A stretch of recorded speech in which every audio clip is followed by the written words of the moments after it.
Alright guys, we have another newcomer to the WBE coming in hot today. We're going to be talking about the Detroit Littens and Coach Dylan, aka Poise. Let's hit it.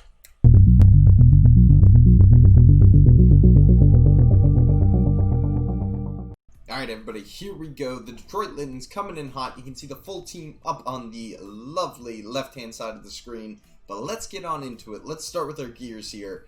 There are another set of three major gears here. One is sort of a, I'll call it a cheapo strat, but it's one I've wanted to use for a really long time, so I'm going to highlight it because I like Poise's idea. Primarily, we've got the beat-up core. Beat-up core being a Lowland Persian and Cobalion. Cobalion, obviously, with the justified ability, going in for that beat-up like Whimsicott, like any of the other Pokemon that are running those quick moves into Pokemon like Lucario and Arcanine, where they will get the maximized attack stat right out the gate from those Pokemon. This is another perfect set to do so on. Obviously, the Justified Trio have the Justified ability, so we're looking at a great potential here for some maximized attack stat right out the gate, assuming no redirection happens here. Second up, we have what I'm also calling the Water and Grass Core in Rillaboom and Gmax Inteleon. I'm seeing a good potential for a very strong lead off with those two, and we also continue to forget about three moves that aren't really talked about too much in Grass, Fire, and Water Pledge. Being able to get the swamp terrain up on the field here might be really smart for Poise's team. It might be a strategy that not everybody would really think about doing for a VGC tournament. Finally, if I didn't call it out due to one of my favorite Pokemon that Poise drafted, I'm seeing a Skilling Chinchino chance here. I'm saying there's a chance for it. I would love to see Chinchino come out in the field, get those 5 tail slaps, the 3 triple axles, 5 bullet seeds, or 5 rock blasts off. It has some real potential to come in and sweep late in the game here, assuming he can set the front up to start knocking the pins down. Alright, let's talk Poke highlights. From the top, we start with Gmax Inteleon. Gmax Inteleon, with its sniper ability, is a great shot to do some major damage. Obviously, Gmax Hydro Snipe is a great setup move to block out those Storm Drain teams like Zoe 2 Dots, who's carrying Gastrodon. Goes straight through any ability, so Storm Drain wouldn't actually pull it into anything. It's a unique case here, but I could see this being potentially very useful if she's trying to smack her way through it, getting the Gmax Inteleon to be able to still do some damage. Next up, we have our boy Rillaboom. Obviously, standard set. We've talked about this one with Gmax form already, but I'll run through it again. We've got Fake Out, we got Grassy Glide, we have Superpower, we have Hammer Arm, we have Knockoff. So much potential out of Rillaboom. Assault Vest variants are normal here, but we could see some very unique sets come out in order to maximize his damage potential. Next up, we're rocking the Lowland Persian. As I mentioned, one of the few beat-up users we've got on the field for the Justified Cobalion coming later on. Super strong. It's not the only thing it does, though. It's got Taunt, it's got Lash Out, it's got Burning Jealousy. You can see a really nice debuff or damage buff in a Lowland Persian, depending on the circumstance that it gets played on. Following that shortly, we have Male Meowstic. Obviously, Male Meowstic is the Prankster set one.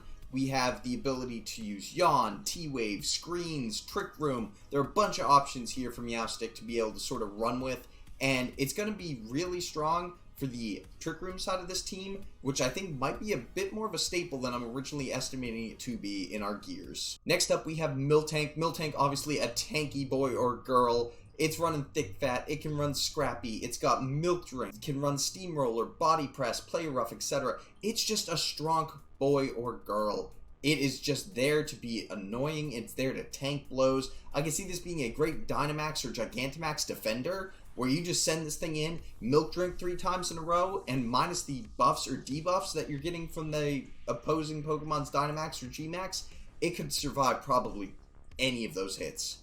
Definitely a good thing to soak up some damage for this team. Yet another fantastic Pokemon in Trick Room, and very strong tank here, we have Rhydon. Rhydon obviously could be running Rockhead, Reckless, or Lightning Rod here to be able to absorb those moves, to absorb some damage in its recoil moves, or just to be very strong overall. Not as strong as Rhyperior, but good with an Eviolite now, and potentially can just go straight in like its evolutionary counterpart and just do so much damage in a Trick Room. Following that, we have another great Trick Room pre-evolution in Girder. Girder, again, we're Girder and Conkeldurr.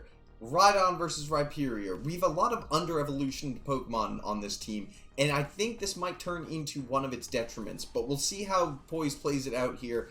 As I said though, Girder, super strong, function under Trick Room, Drain Punch, Guts boosted, Iron Fist. It's got plenty of potential with Fire Punch and a bunch of other punch moves to set up for. It is still a very strong contender, but I think it might pale in comparison to its evolutionary form. Following that, we have what I think will be the staple for the Detroit Littens in Cobalion. Cobalion is a fantastic breaker, regardless of getting its ability procced here in the Isle of Armor DLC. Once it got brought in, we see a lot of cores with this fighting and steel type Pokemon, bringing it with Justified, coming in with the beat up strategy, and being able to really come in, maximize its attack, maximize its defense and special defensive boost with its max moves, and become just a nightmare to deal with post Dynamax, assuming something lives long enough to tell the tale. Following that, we have another great staple on this team in Rotom Heat. Rotom Heat, super strong, running Nasty Plot, Overheat, Volt Switch, T-Bolt. It's got a wide set of moves, and at the same time, with its ability Levitate, dodging those ground-type Earthquakes and other ground-type moves, super strong. Here we have the meme strat, and I'm gonna call it a meme strat just because I personally want to use this strategy myself. We have Skill Link Cinccino coming. By far, its hidden ability, Skill Link, going to be super powerful here, getting 3 triple axle hits every time, 5 Bullet Seed, 5 Tail Slaps, 5 Rock Blast. It's going to be strong as a fast physical sweeper here, but it is very frail overall, so making sure his team is able to cover for Cinccino's weaknesses will be huge if he wants to dish out massive amounts of damage. And finally, rounding out the team is Raboot, or Cinderace Light. I love Raboot. I love the whole Scorbunny line.